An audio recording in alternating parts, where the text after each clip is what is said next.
Mm, Vamos a, vamos a retomar un poquito lo que vimos en la última clase, porque por el tiempo que tuvimos en esa clase, lo vimos de manera muy rápida.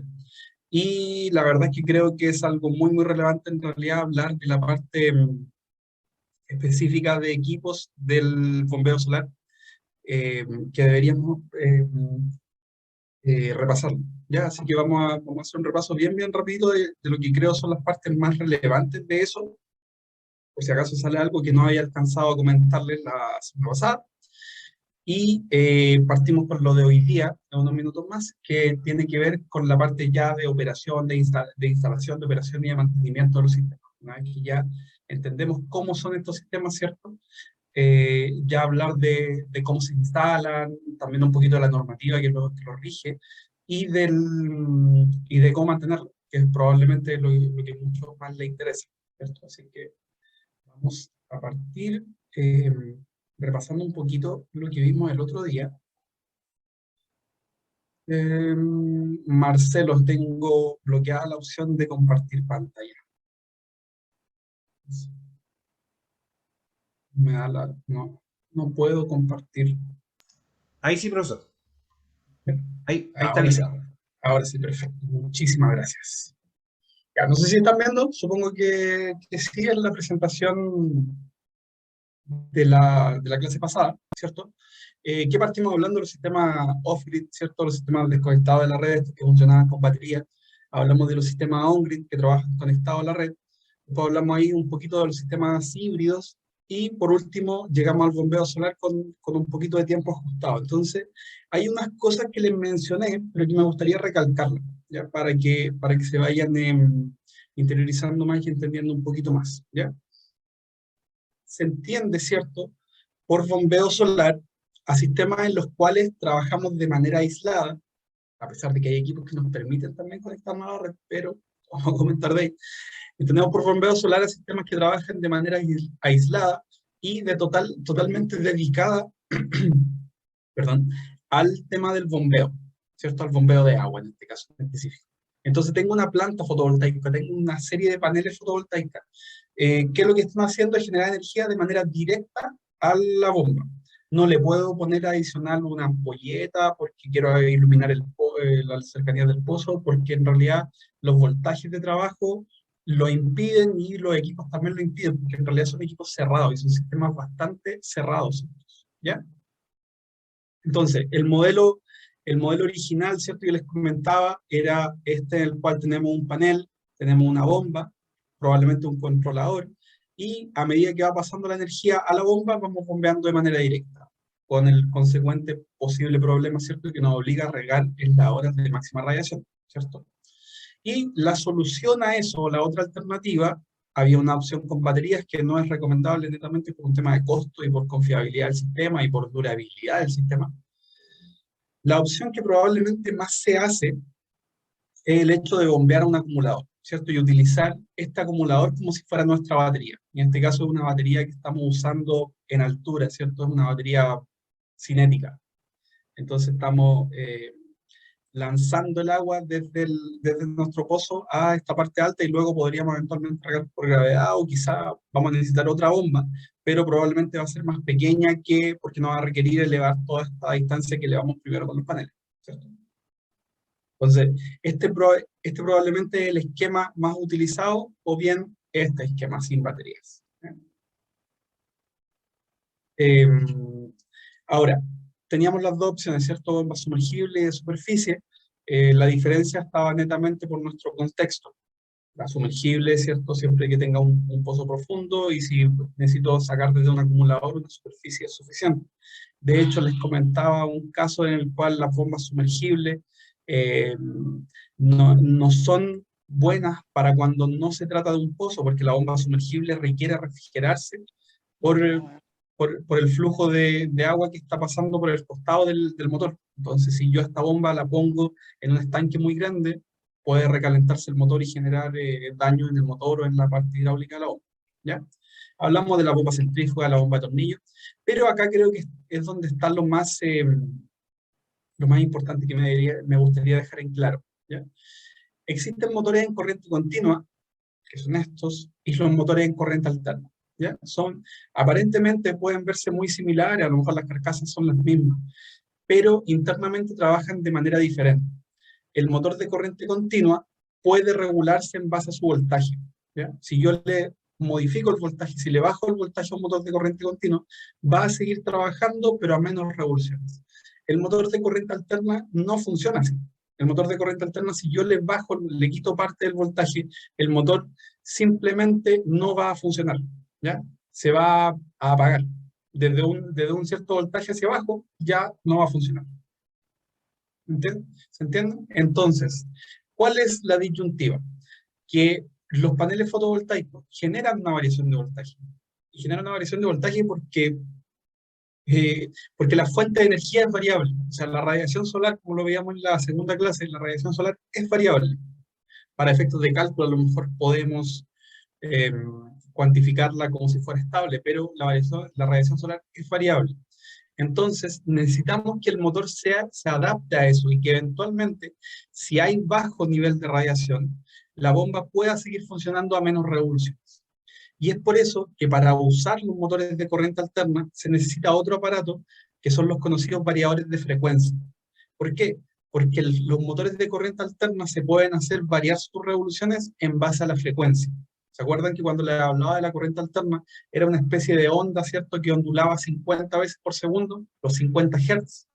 Entonces, lo que hace un variador de frecuencia es cambiar eso, y a veces trabajar con 40 Hz, otras con 50, otras con 30 Hz, ¿cierto? Entonces, si tengo menos energía en el panel, menos voltaje, este aparato que yo voy a usar va a variar en la frecuencia y el motor va a seguir girando pero a menos revoluciones. Entonces, probablemente, si yo lo que estoy haciendo es acumular agua, como acá, me va a llegar menos agua, pero me va a seguir llegando, que es lo más importante, y no voy a perder la continuidad de funcionamiento del sistema. ¿Ya? Esa es la gran diferencia que tenemos. Entonces, ¿qué es lo que pasa? Si lo miro en la forma sencilla y cómo partió el tema del bombeo solar y cómo era masivo en un comienzo, hace algunos años atrás, la lógica, si yo quería instalar una bomba solar, necesitaba que la bomba solar funcionara con un motor de corriente continua, porque la frecuencia es variable, ¿cierto? Entonces, el voltaje, perdón, es variable. Entonces, como el voltaje era variable y la bomba de corriente alterna no me iba a funcionar, necesitaba un motor de corriente continua. Entonces, en principio, si yo necesito una bomba solar, tengo que cambiar mi bomba y poner una nueva bomba que sea en corriente continua. ¿Ya? Pero desde hace algunos años se han empezado a masificar algunos equipos solares que son un inversor solar, en realidad son 3 equipos en uno. ¿Ya? Y con esto recordar un poco de los equipos que hablamos la clase pasada. Son 3 equipos en uno. Por un lado tengo un regulador MPPT, ¿cierto? Que es un regulador que sigue la curva de mayor eficiencia de los paneles y aprovecha la mayor cantidad de energía posible de los paneles. Tengo otro aparato que es un inversor, que está transformando la corriente continua que llega a los paneles ya optimizada en corriente alterna. Pero además tengo un tercer aparato dentro de este mismo equipo, que es un variador de frecuencia. Y el variador de frecuencia lo que hace es que cuando el panel envía menos voltaje y el inversor es capaz de enviar menos potencia al consumo, este variador de frecuencia mantiene el voltaje, pero baja la frecuencia para que el motor siga trabajando. ¿Ya? Ese es el funcionamiento y esa es la lógica. Y eso es lo que hacen estos equipos. La mayoría de los fabricantes, eso sí, hacen esto para motores trifásicos. ¿Ya? Comúnmente, lo que más van a encontrar en el mercado, a excepción de una marca que yo les comenté y que se la voy a comentar de nuevo, que es Solarte, comúnmente la mayor parte de los equipos que hay en el mercado trabajan los variadores de frecuencia para motores de corriente alterna, pero trifásica. Entonces la lógica es, ok, si yo tengo una bomba de 1 HP, de 2 HP o de 3 HP monofásica, lo que tengo que hacer es cambiar la bomba si quiero poner paneles solares para hacer bombeo.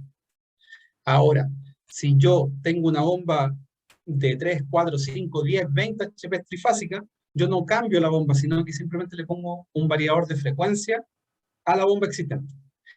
Ahora, de todas maneras, eventualmente se va a cambiar esa bomba. ¿Por qué? Porque hay marcas como Lorentz, que también las puse en esta diapositiva, que son súper cerrados, ¿ya? Y que no entregan fácilmente la información para usar sus variadores solares en otros motores. Entonces venden como el conjunto. O sea, la verdad es que los venden por separado, pero si yo quiero una bomba, lo primero que me va a decir Lorenz es, ok, o si quiero una solución solar, me va a decir Lorenz, ok, ¿cuánto quieres bombear? Me va a decir, ok, tú necesitas este variador con esta bomba Lorenz. ¿Ya? Entonces ya va a ser a mi riesgo estar mezclando sus variadores con mis bombas. Hay otras marcas que son un poquito más abiertas en eso, por ejemplo, la misma SolarTech, que es esa marca china, eh, es abierta y en realidad lo que dice, ok, tengo este modelo de variador, este modelo de variador, este modelo de variador, este variador sirve para tal potencia, para tal potencia, para tal potencia. Y Grunfo también te entrega eventualmente variadores, puedes comprar el variador para cualquier bomba, ¿ya? Entonces, esa es la disyuntiva, ¿cierto? O sea, si nosotros hacemos, además hay una diferencia de costo, que no es menor, ¿ya? Y es que comúnmente los variadores, para que funcione el seguidor MPPT, requieren una cantidad de paneles no menor. Entonces pasa mucho que incluso con las marcas que ofrecen variadores solares para motores monofásicos, pasa mucho que hay que aumentar mucho en potencia para que la bomba funcione. ¿Ya? Entonces, incluso desde el punto de vista de costo, comúnmente en bombas pequeñas, me refiero a medio HP, 1 HP, 2 HP, lo más probable es que lo más económico sea cambiar la bomba por una bomba de corriente continua. Pero en bombas de mayor tamaño, ya obviamente la disponibilidad siempre va a ser usar variadores solares y va a estar siempre la alternativa de mantener la bomba y usar un variador existente en el mercado. ¿Ya? Entonces, estas son las 4 marcas de las cuales yo les estuve hablando la clase pasada y también se las voy a comentar ahora. Eh, no por hacerle publicidad a ninguna, no es mi intención. La verdad es que no son las únicas marcas que ofrecen productos de bombeo solar, existen otras como Nastec, la misma Pedrolo tiene su línea solar ahora, eh, Aquatec, también una china, se me fueron otras marcas, pero hay varias más, ¿ya? Entonces, pero seleccioné estas porque son bastante representativas. En un comienzo, por ejemplo, Lorenz es como la marca inicial que partió más fuerte en lo que es sistemas de bombeo solar. Cuando otras marcas no estaban presentes, Lorenz existía hace 10 o 15 años atrás. ¿Ya? Y nos ofrece un amplio espectro, bombas pequeñas siempre en corriente continua y bombas de mayor tamaño siempre en corriente alterna trifásicas. ¿Ya? Entonces las bombas pequeñas, ¿cierto? Por ejemplo, lo que aparece acá entre la PS2 150 y la PS2 4000 son bombas de corriente continua. ¿Ya? Tanto existen como sumergibles como de superficie. Y tiene otra línea que son las PSK, toda la PSK, que ya trabajan en corriente alterna trifásica. Entonces, por ejemplo, este modelo, el PSK 240, es una bomba de 40 kilowatts, bastante grande, ¿no? 40 kilowatts estamos hablando como de 50 HP, más o menos, 50, 60. Entonces tienen ambas líneas de producto, ¿cierto? La de corriente continua y en corriente alterna. ¿Bien? Por otro lado, en el caso de Taifu, que era una marca económica china, es una marca que probablemente toma mucho de lo que antes hacía Lorenz y también lo vende, pero a un precio mucho más asequible. Entonces, si yo quiero hacer un sistema que no pase, no sé, el 1,5 millones de pesos, una cosa así, probablemente me voy a ir por una marca como esta o similar. Y prácticamente toda su gama se basa en bombas de corriente continua, tanto sumergibles como de superficie. ¿Ya? Incluso tienen algo que no he visto mucho en otros lados, que son estas bombas de piscina, son solares.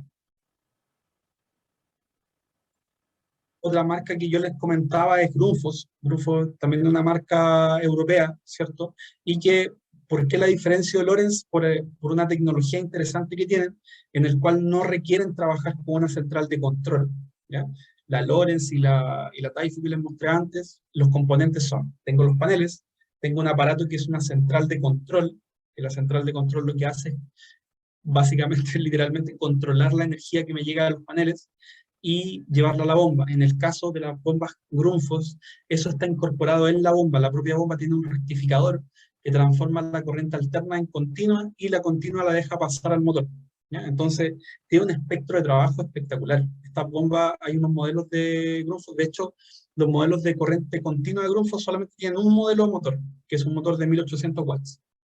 Y yo el motor de 1800 watts lo puedo trabajar con un panel, por ejemplo, de 300 o de 400 watts. Entonces alguien diría, ok, ¿cómo hago trabajar un motor de 1800 watts con un panel de 400 watts o de 300 watts? De hecho, incluso menos. Nosotros una vez instalamos un panel de 250 para la prueba. Y la bomba trabaja. ¿Cuál es la gracia? Que la bomba va a trabajar a menos revoluciones. Entonces, si yo quiero un sistema pequeño o quiero un sistema escalable, yo podría ir agregando paneles con el tiempo. ¿Ya? Entonces, el mismo motor puede trabajar desde un panel hasta, no sé, 15 paneles del mismo tamaño. Y además, el mismo motor puede ser conectado a la corriente alterna. O eventualmente yo puedo tener un sistema de corriente continua y le conecto un grupo electrógeno, un generador. La gracia de esto, de esa variabilidad, es que, por ejemplo, puedo tener un sistema semi-aislado, ¿ya? Porque puedo tener una bomba que es aislada, que trabaja con sus paneles, ¿cierto? No sé, supongamos que tiene 5 paneles. Esos 5 paneles hacen funcionar la bomba de día. Y en la noche yo giro un switch y la bomba funciona con la corriente alterna de la red. Y sigo bombeando 24 horas. Por ejemplo, eso se puede hacer con una bomba Grundfos sin mayor complejidad, sin comprar más que un conmutador de 30.000 pesos. ¿Ya? Ahora, las bombas tienen su costo importante. También nos ofrecen bombas en corriente continua, o sea, perdón, en formato sumergible y en formato superficie. Y tienen este equipo, que es el RSI Inverter, que es un inversor variador de frecuencia. ¿Ya? Solo trifásico. Solo trifásico. Y este va en potencia desde los 3 kilowatts, si no me equivoco, hasta 60 o 70 kilowatts, si es que mal no recuerdo. 75, creo que es el modelo más grande. Pero eso ya son proyectos muy, muy puntuales. Muy puntuales. Probablemente los más utilizados son las potencias más bajas. Tanto Lorentz como Grundfos ofrecen simuladores. ¿Ya? Ofrecen simuladores. En el caso de Lorentz es un poco más complejo porque hay que conseguir una licencia. Pero en el caso de Grundfos es gratuito y está en su página web. Se llama el Product Center Grundfos. Y ahí uno puede seleccionar el país donde vivo, la ubicación donde vivo, la cantidad de agua que quiero bombear, y el simulador me va a decir, ok, necesita una bomba de tal tamaño, un RSI de tal tamaño si es que es trifásico, o cuánta cantidad de paneles. Bien, bien interesante y es gratuito. ¿Ya? Tienen la alternativa de sistemas de controles para las bombas de corriente continua, pero la verdad es que no hace un control, es un... No sé cómo llamarle, es como una interfaz, en realidad, que lo que me va a permitir es encender y apagar la bomba y mostrarme si es que hay algún error.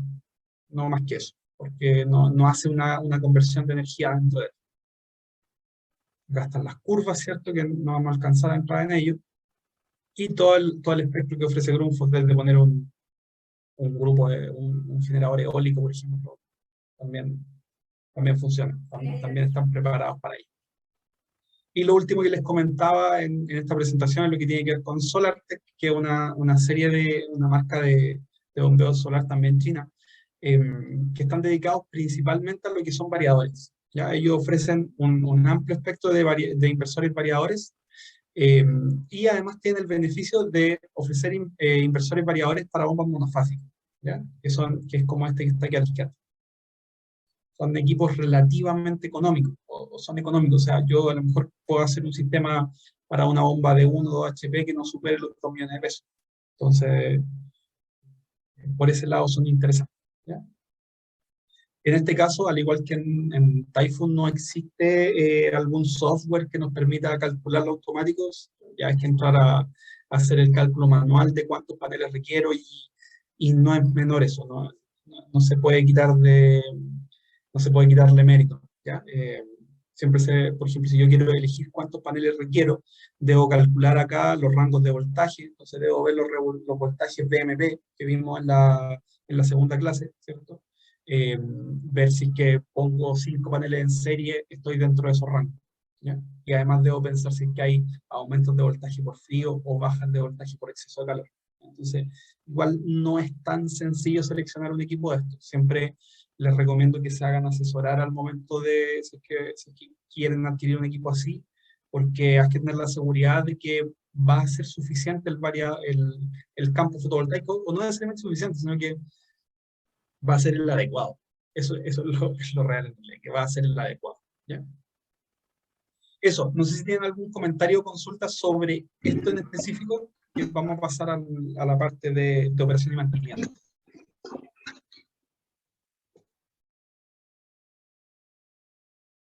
Vamos a sacar esta Profesor, presentación.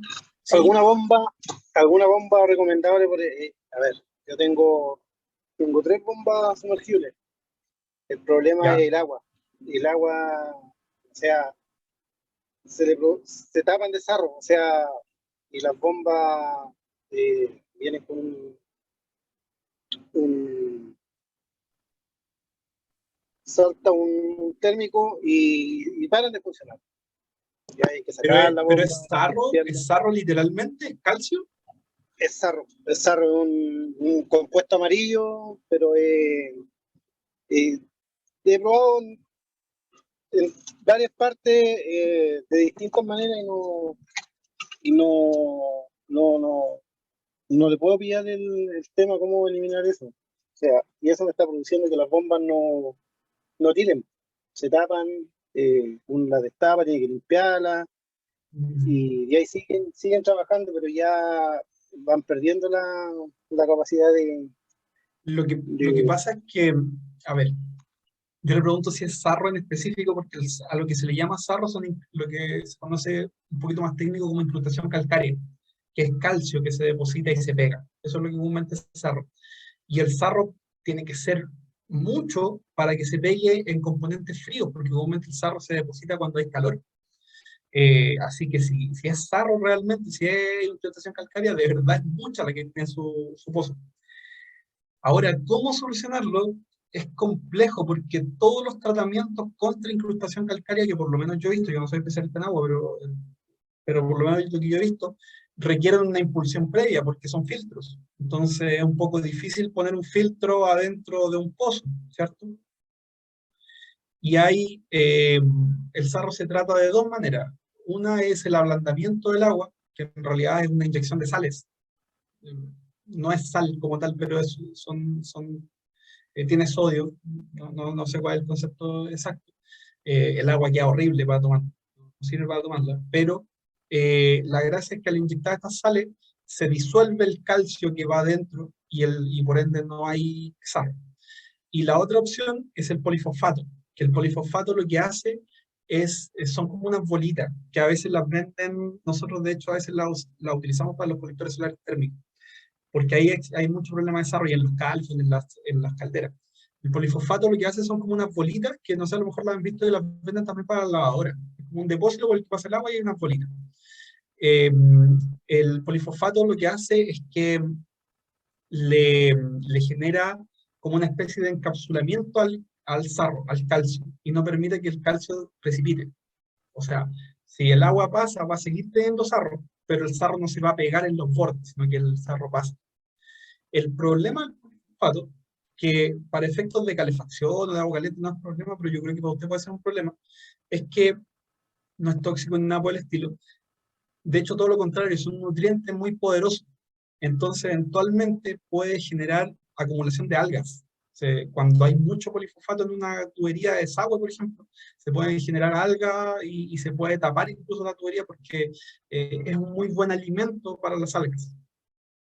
Entonces, no sé si sería como algo complicado, porque no podría, por ejemplo, no sé, se me habría ocurrido la idea de tirarle polifosfato al pozo, pero a lo mejor va a tener un efecto contrario porque le va a generar otro problema. Entonces, yo creo que para ese caso no queda más remedio que mantención muy seguida. Creo yo. Claro, porque las cañerías, un ejemplo, una cañería de 32 milímetros ¿Ya? en un año, destapamos una cañería porque no sabíamos si era la bomba, cambiamos la bomba y el caudal de agua era muy poco. Y destapamos la cañería y teníamos un paso en la cañería, a ver, eh, estaba totalmente obstruida, y había un pasito de agua que era así, a ver, sería de como un lápiz Bic, poco más grande, y ese era el paso de agua que teníamos. Entonces, es bien complicado el tema. Claro, porque lo otro sería que pudiera ver la forma de añadir un filtro a la salida de la bomba, pero eso posiblemente le va a ayudar a mantener las cañerías, pero no le va a solucionar el problema a la bomba, y la bomba igual va a tener que estarla sacando para hacerle mantención muy seguida. Entonces es complicado su caso, no es tan Claro, pues, sencillo de... eso estamos haciendo, estamos limpiando una vez al mes las bombas, pero quedan sumamente obstruidas, así que hasta el momento estamos viendo cómo poder mejorar el tema, pero como dice usted es complejo, bien difícil. No hay Es filtro complicado. no hay filtro que aguante. Yo he probado con pucha, muchos filtros y ninguno da resultado. No, es que claro, depende de lo que haga el filtro, porque si usted simplemente pone un filtro, aunque sea un muy buen filtro, pero un filtro básicamente, en algún momento si el residuo es mucho, se va a obstruir. Entonces, eh, lo que necesitaría, si por eso las soluciones al sarro nunca son un filtro que evite que el sarro pase, sino que o lo descomponen o hacen que el sarro no se pegue, pero es como que, imagínense como que fuera una arena muy finita, si usted la empieza a detener, en algún momento va a tener una muralla y no hay un filtro que le sirva, no le va a funcionar. Es complicado, yo creo que, mire, como recomendación, o sea, si le puedo hacer un comentario, nosotros en algún momento estuvimos trabajando un tema de tratamiento de agua, pero para otro efecto. Eh, y la empresa en Chile, por lo menos, que se manejan súper bien son los de NIPSA. Entonces, capaz que puede tratar de echar un vistazo si es que ahí encuentra algún producto que se le adapte. Muchas gracias, profesor. Puede tener en cuenta. Ya pues, ok. Ya. Eh, entonces, vamos a seguir con la presentación que es específica para hoy día, ¿cierto? Que es el módulo 4, la última parte de este curso, y que tiene que ver con la operación, el mantenimiento y el trabajo seguro de una planta fotovoltaica o de un sistema de bombeo solar, ¿ya? Vamos a hablar partiendo del marco regulatorio, un poquito de normativa, la instalación y los componentes que se utilizan, algo de trabajo seguro, yo creo que eso lo vamos a pasar rapidito, y la operación, mantenimiento y la resolución de problemas, que es bien interesante ir aprendiendo qué cosas se pueden hacer en un sistema ya instalado, ¿ya? Bueno, yo les comentaba que cuando se trabaja en sistemas on-grid, que son los que van conectados a la red, ¿cierto? El sistema debe ir declarado, ¿ya? Muchas veces uno podría eventualmente instalar y hacer que el medidor gire para atrás, pero eso está fuera de norma y en algún momento les puede llevar alguna complicación con la compañía eléctrica, ¿ya? Entonces lo que se debe hacer es una puesta en servicio con la tramitación, la llamada TE4, ¿ya? La TE4 es la declaración que hace un eléctrico de su sistema solar a la SEC. Y una vez que tienen esta declaración lista, se puede hacer el cambio de medidor y en estricto rigor ahí se debería hacer la puesta en marcha. Entonces, son varios pasos que se los voy a explicar muy a grandes rasgos, pero de todas maneras le voy a dejar este que es el instructivo que entrega la SEC para entender el proceso, ¿ya? Entonces, lo primero que hacemos cuando nosotros tenemos interés de instalar una planta fotovoltaica en nuestra casa que sea con inyección a la red, se hace una solicitud de información en la cual nosotros simplemente le estamos preguntando a la compañía qué puedo hacer, qué puedo instalar. Y la compañía le va a decir, sí, puede hacer, sí, o sea, usted tiene una capacidad de tantos kilos y puede instalar tantos kilos. O usted, si quisiera instalar algo, tiene que pagar tanto, no lo sé. O bien, podemos irnos al tiro del segundo paso, que comúnmente lo que más se hace es esto, nosotros siempre lo hacemos así, a menos que sean plantas muy grandes, que es irse a la solicitud de conexión, ¿ya? En la solicitud de conexión lo que hacemos es decirle a la compañía eléctrica, yo quiero instalar tanto, ¿puedo? Entonces yo le digo a través de estos formularios, le digo a la compañía eléctrica, por ejemplo, quiero instalar 5 kilowatts, por decir algo, ¿ya? Entonces, a ver, no sé qué. Quiero instalar, por ejemplo, 5 kilowatts, ¿ya? Entonces, tengo esto, le digo a la compañía eléctrica, ¿puedo instalar 5 kilowatts? Y la compañía eléctrica me va a decir, ok, sí, instala 5 kilowatts. O me va a decir, ok, puedes instalar 5 kilowatts, pero hay que hacer una adecuación a la red, hay que hacer un aumento de potencia, qué sé yo. Nunca nos va a decir que no, nunca nos va a decir que no se puede, ¿ya?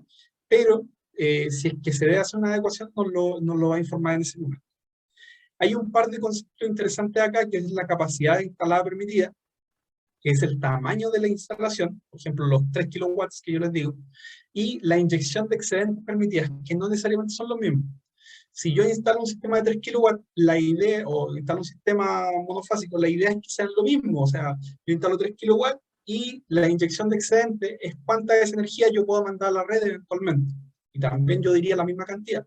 Pero en ocasiones, si hay problemas en la red, también la compañía eléctrica me lo puede limitar y me puede decir, ok, puedes instalar 3 kilowatts, pero la inyección permitida es solo 1 kilowatt. Y yo voy a tener que poner un sistema de bloqueo para que el sistema no inyecte tanta energía a la red. ¿Ya? Comúnmente eso no pasa, pero existe esa operación. ¿Ya? Luego de que tenemos esa respuesta, que en teoría debería estar en 20 días, comúnmente se demora más, pero bueno, debería estar en 20 días esa respuesta, nosotros ya podemos instalar. Ese es el momento de instalar. Entonces, en ese momento nosotros vamos e instalamos nuestro sistema. ¿Ya? Una vez que nosotros instalamos, como en ocasiones esta respuesta nos pide que aceptemos y que digamos, ok, lo voy a hacer. O cuando no es muy específico, no hay estudios de cálculo, simplemente tenemos que hacerlo dentro del periodo máximo que son 6 meses. Entonces yo dentro de esos 6 meses tengo que instalar, y si me piden que emita una manifestación de conformidad, tengo que mandarlo.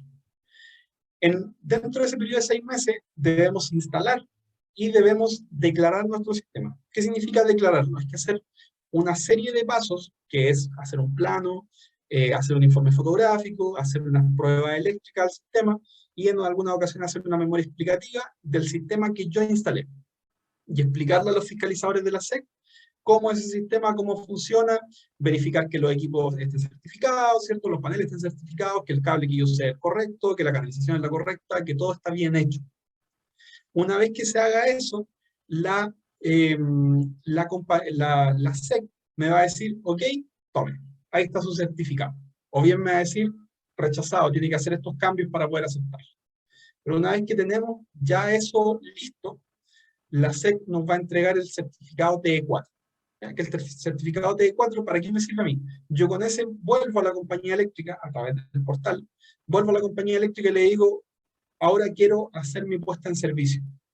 En el caso de los sistemas monofásicos, significa en la práctica cambiar el medidor. Ese medidor que estaba girando, ahora va a ser un medidor digital que marca cuánto yo consumo y cuánto yo estoy inyectando, ¿ya? Por separado. En los sistemas trifásicos no es un cambio de medidor, en ocasiones puede ser un cambio de medidor si es que tiene un medidor muy antiguo, pero comúnmente ya a esta altura son reprogramaciones. O sea, ni siquiera hay que cortar la energía para hacer la puesta en servicio. Y una vez que hacemos la puesta en servicio, ya llegamos a la parte del formulario 6, en el cual la compañía eléctrica se da por enterada de que hicimos esto, y el sistema ya está funcionando y operando normalmente. ¿Ya? Esta es la tramitación que se debe hacer, es una tramitación que en el mejor de los casos podría durar 1 mes y medio, 2 meses, y hoy día, por efectos de pandemia y todo, probablemente está en los 3, 4 meses, o incluso en algunos casos más. Va dependiendo también del tiempo que tenga el electro que esté certificando, ¿cierto? Bueno, comentarlo un poco, existen diferentes portales dentro de la SEC, de la página web de la SEC, podemos llegar a todos ellos en realidad. Tenemos la parte de generación distribuida para autoconsumo, que nos permite declarar las instalaciones, y también ver algunos elementos de seguridad. Tenemos acá en los apartados también, por ejemplo, los equipos certificados, los equipos autorizados, que es bien importante. Lo que sí es listado no siempre está muy actualizado, ¿ya? Pero siempre es recomendable, por ejemplo, si yo voy a instalar un inversor, ese inversor debería estar acá en este listado. Y además el I-declarador, que es la parte donde va a trabajar el ingeniero eléctrico y donde va a hacer la declaración como tal. Aquí en este portal, al cual solamente tiene acceso el ingeniero eléctrico, aquí sí que vamos a tener acceso a todos los equipos que están certificados actualmente a nivel nacional. ¿Ya? Entonces, de hecho no es necesario, yo no necesito estar subiendo certificados de mi equipo, porque me va a desplegar un listado de lo que está certificado, y mi equipo tiene que estar ahí. Si mi equipo no está ahí, porque no está certificado a nivel nacional. ¿Ya? Hoy día ya no es un tema, eso sí, lo de que los equipos estén certificados. Todos los importadores certifican su equipo. Además, no es un proceso tan complejo certificar. ¿Ya? Bueno, si nos vamos a la instalación como tal, en estructura, siempre la estructura nos pide una estructura o galvanizada, o de acero galvanizado, o bien de aluminio anodizado. El aluminio anodizado es un tratamiento que tiene el aluminio para ser aún más resistente a la corrosión y no tener ninguna afectación por la corrosión. No se debe perforar la estructura más allá de las perforaciones que trae de fábrica para no romper el mismo anodizado. Y siempre debe llevar aterrizaje a tierra. ¿Qué significa eso? Que debe llevar un conector de cable que lleve la energía eventualmente a la tierra, por si hay un cortocircuito se energiza esto, o por ejemplo si hay una descarga atmosférica, un rayo. Dentro de las formas de instalar, ¿cierto? La más usada probablemente es la coplanar, así que se las mencioné por ahí. Se utiliza comúnmente en tejados inclinados y en la cual el panel que yo estoy instalando va en la misma dirección exacta que la techumbre que tengo. ¿Ya? A eso se refiere una instalación coplanar. ¿Ya? Entonces, simplemente es una instalación, es la más sencilla de todas. Se ponen unos rieles, ¿cierto? Y se ponen los paneles encima y luego se apernan. Se apernan, eso sí, con unas grapas especiales que no perforan los paneles. ¿Ya? Si yo perforo el panel, le pongo un tornillo a la estructura del panel para fijarlo, estoy perdiendo automáticamente la garantía de ese panel. Y además, si lo quisiera declarar la SEC me va a decir que esa instalación es subestándar y no me van a aceptar esa instalación. ¿Ya? Tiene que ser con el riel de montaje y con sus respectivas grapas. ¿Ya? El cableado que va por abajo siempre debe ir protegido de los paneles, o sea, no debe estar en contacto con los mismos paneles y debe ir idealmente siempre amarrado a la estructura. ¿Ya? Existen opciones especiales, por ejemplo, para montaje en teja, que es el montaje más complicado sobre techo. También sobre techo existe la opción de estructura inclinada, cuando el techo no es adecuado, cuando, por ejemplo, en este caso es un techo al sur, ¿cierto? Entonces, ponemos una estructura que nos permite poner los paneles hacia el norte. Ahora, lo mismo, la estructura también tiene que ser de aluminio anodizado o galvanizado, comúnmente esta va a ser de aluminio. Tenemos que ver el ángulo de inclinación que le vamos a dar a nuestros paneles, ¿cierto? En base a la latitud en la cual nosotros nos encontremos y a la optimización que queramos darle. Eso sí, acá se debe tener mucho cuidado con la fijación. ¿Por qué? Porque a pesar de que el peso es poco y las cargas son pocas, en realidad los paneles son livianos y las estructuras son livianas, sobre todo al ser de aluminio, en este caso tenemos una vela ahí arriba, o sea, tenemos un objeto que está tomando el viento y eventualmente esto se podría ir con el viento en una ráfaga fuerte, así que la estructura en sí ya debe ser mucho más cuidada, la fijación que se utiliza. Y por supuesto los sellos también. En este caso también los sellos son muy importantes para que no se filtre el agua.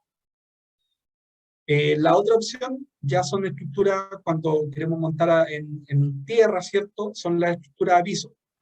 También existen las estructuras certificadas, por supuesto, a piso. En este caso ya empezamos a ver más aluminio, más acero galvanizado, perdón, ¿ya?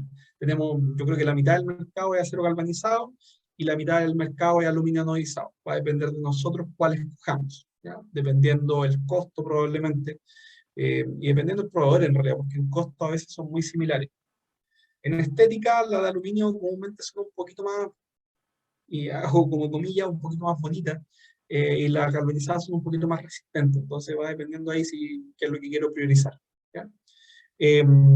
Existen de distintos tipos, existen las para fundaciones, como esta, en la cual tenemos una pata y abajo tengo un flange, una lámina, ¿cierto? Y la cual aperno luego a un cimiento, a un pollo de cemento. Entonces tengo que hacer un pollo de cemento, pongo unos pernos, ¿cierto? Y ahí aperno esta estructura. O también existen las tipo hincadas. No sé si conocen los postes hincados. Los postes hincados son unos postes que se entierran con una máquina especial que va golpeando hacia abajo. Son como se ponen las barreras de las carreteras. No sé si se han fijado, las barreras que están en las curvas en las carreteras. Esas son como un fierro, como una S, y que no llevan cemento, no llevan nada, sino que llevan una máquina que las va golpeando hacia abajo. Ese es el proceso del hincado. Y para plantas grandes, fotovoltaicas, se usa mucho el hincado como método de montaje. De hecho, se utiliza un monoposte, comúnmente un poste, y después otro poste allá a 4 o 5 metros, y todos hincados. Ahora, si yo quiero hacer una estructura para 10 paneles, probablemente me va a convenir una con fundaciones de hormigón, porque llevar una máquina que haga el hincado sería muy caro, ¿ya? Siempre en este caso se requiere que la superficie esté bien preparada, que cuidar de la vegetación, que el pasto no empiece a hacer sombra en los paneles. Sobre los 10 kilowatts debe llevar obligatoriamente sierra perimetral. Y bueno, eso también hay que tener cuidado con el acceso al vandalismo, porque son de mucho más fácil acceso. Incluso, aunque sea una planta más pequeña, en ocasiones los clientes prefieren cerrar por un tema también de evitar o de hacerlo más difícil para eventuales robos. Y el último tipo es el tema del seguimiento, ¿cierto? Que es la opción, hay distintos tipos de seguimiento, hay de 1 y 2 ejes, pero la lógica es tener un sistema motorizado en el cual la placa o este conjunto de placas van siguiendo el sol, ¿ya? Existen las de un eje que simplemente se van moviendo así, están inclinadas hacia el norte y se mueven oriente-poniente, y existen las de 2 ejes, como esta de la foto, que en realidad está girando en su eje y además está girando la inclinación, o sea, está siguiendo el azimut y el ángulo de elevación. Esta es como la óptima. El problema es que son sistemas caros, ¿ya? Instalar un sistema de estos es bastante caro, mucho más caro que instalar esto. Y son complejos de mantener porque tengo muchas más piezas móviles que eventualmente pueden fallar. Entonces, como la tendencia a largo plazo es a la baja del precio de los paneles, en los últimos meses han subido, pero eso por el contexto mundial que vimos, pero la tendencia a largo plazo de los paneles es a la baja. Entonces, probablemente siempre va a convenir mucho más instalar una estructura de este tipo y poner 2 o 3 paneles más que compensen la pérdida cuando el sol no está óptimo, a poner un sistema como este, que va a tener un costo mucho más alto y que si me falla, me voy a quedar con un tema ahí súper, súper complicado, ¿ya? Eso es lo que tiene que ver con la estructura. El cable también es importantísimo. Existe el llamado cable solar, que se le llama comúnmente al cable tipo, esa sigla que está ahí, H1Z2, Z2-K, ¿ya? Es el llamado cable solar. ¿Cuál es la gracia del cable solar? Es principalmente la aislación, ¿ya? El cable en sí es un cable, un conductor de cobre, de buena calidad por supuesto, pero es un conductor como tal. La gracia es que el cable solar viene pensado para corriente continua y para voltajes altos.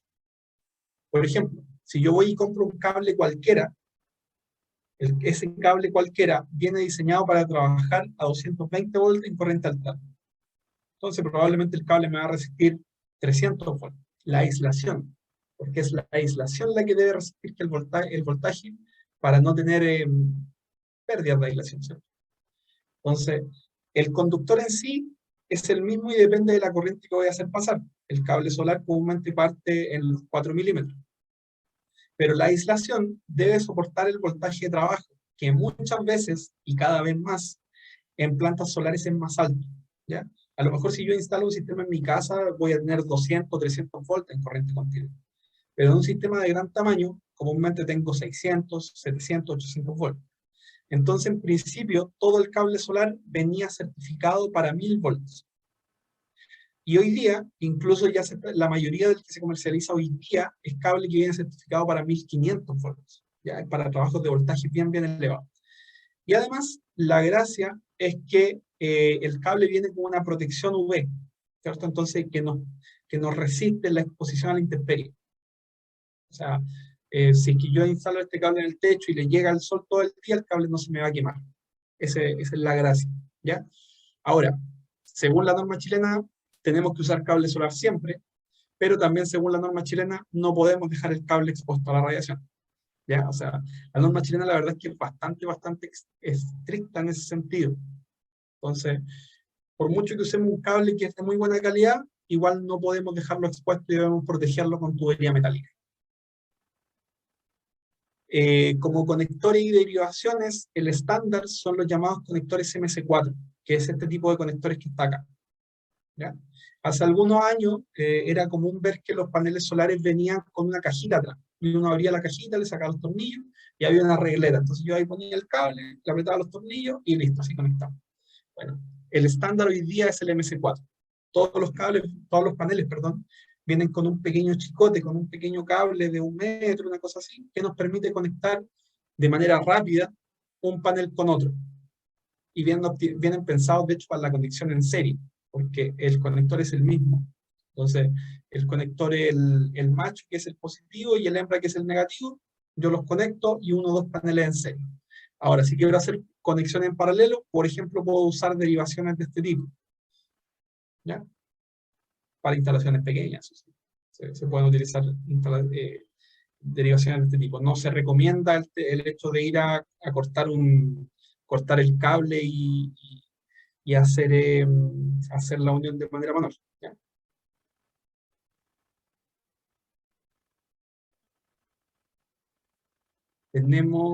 Eso es lo que tiene que ver con los conectores. Lo otro es lo que tiene que ver con las canalizaciones, que se los comentaba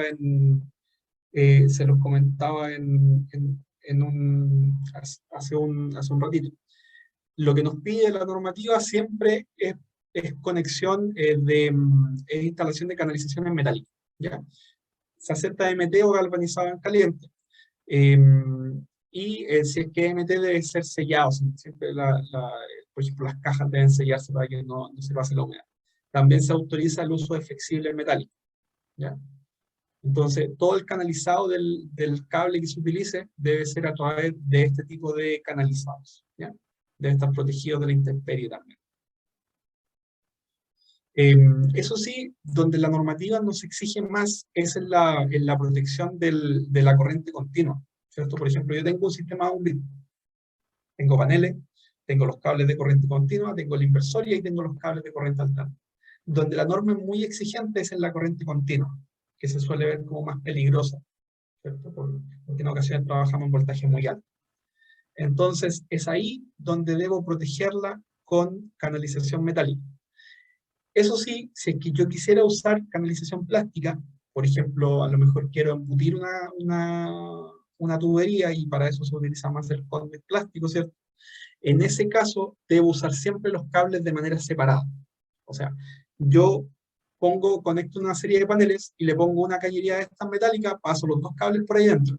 Pero si quiero usar canalización plástica, además que la canalización plástica no se puede exponer a los rayos UV, si uso canalización plástica debe ir un cable por cada conductor, ¿ya? Sobre las protecciones, existen protecciones en corriente continua y alterna. En corriente continua son los llamados streambox, que lo que hacen es proteger una línea de paneles. Además, en muchos casos los streambox nos sirven para unir más de una línea de paneles, ¿ya? En este caso, comúnmente un streambox lleva tres protecciones principales: un fusible, una protección de sobretransiente, que se llama, que es en realidad una protección que está conectada a tierra y que nos protege de descargas atmosféricas, también de rayos, y un disyuntor. Así se compone un streambox, ¿cierto? Estos comúnmente no se utilizan en sistemas pequeños, se utilizan comúnmente en sistemas grandes, porque antes a veces eran necesarios en sistemas pequeños, pero hoy día comúnmente los inversores vienen preparados para conectar los paneles directos y no son requeridos, a menos que, por ejemplo, yo quiera sí o sí instalar esta protección de sobretransiente por el hecho de que vivo en un lugar donde hay muchos rayos, ¿cierto? En ese caso sí voy a utilizarlo. En las protecciones de corriente alterna siempre nos piden protección bipolares en caso de ser monofásico, o sea, que corte los dos cables, no como estos automáticos delgaditos que cortan solo un cable. Piden la protección bipolar, que corta los dos cables, y en el caso de ser protecciones trifásicas, nos piden disyuntores tetrapolares, o sea, que corten los cuatro cables, las tres fases y el neutro.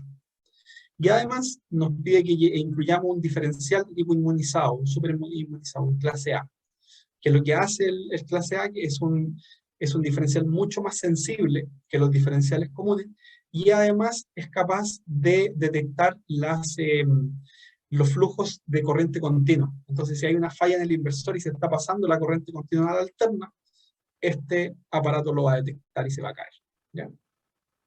Acá hay una infografía de los distintos tipos de diferenciales, no lo vamos a explicar ahora, pero se los voy a dejar, se quedan ahí en la presentación por si es que quisieran revisarlo, porque hay varios tipos. El más común que se utiliza es el AC, y el que se requiere acá siempre es el A. En el caso de los medidores bidireccionales, que les comentaba hace un rato, comúnmente se requiere el cambio de medidor cuando es monofásico. Por ejemplo, el medidor que está aquí a la derecha. Este es el medidor bidireccional más común que existe hoy día, el más popular del mercado. Es pequeñito, es una cosita así, y que va dentro de la misma caja. Pero la gracia es que esta pantalla va cambiando. Entonces, en base a un código que nos entrega ahí, nos va diciendo las lecturas de consumo y las lecturas de inyección. Además nos entrega, por ejemplo, datos de voltaje, de corriente que está pasando por el medidor. Y por supuesto también nos indica si es que en tiempo real, si es que en ese momento la energía está fluyendo hacia adentro de la casa o hacia afuera de la casa, ¿ya? En el caso de los medidores como el de la izquierda, ya son medidores trifásicos, medidores de mayor envergadura, y que comúnmente para hacer una puesta en servicio de un sistema solar requieren ser reprogramados, no se requiere un cambio de medidor, ¿ya? Entonces va dependiendo si es trifásico o monofásico, cómo va a ser la instalación que vamos a tener, ¿ya? Siempre, cuando nosotros compramos un medidor, tanto de este tipo como los normales, debe venir acompañado de un certificado de comercialización y un certificado de verificación de pruebas. Y ese certificado siempre debe adjuntarse al momento de hacer la puesta en servicio.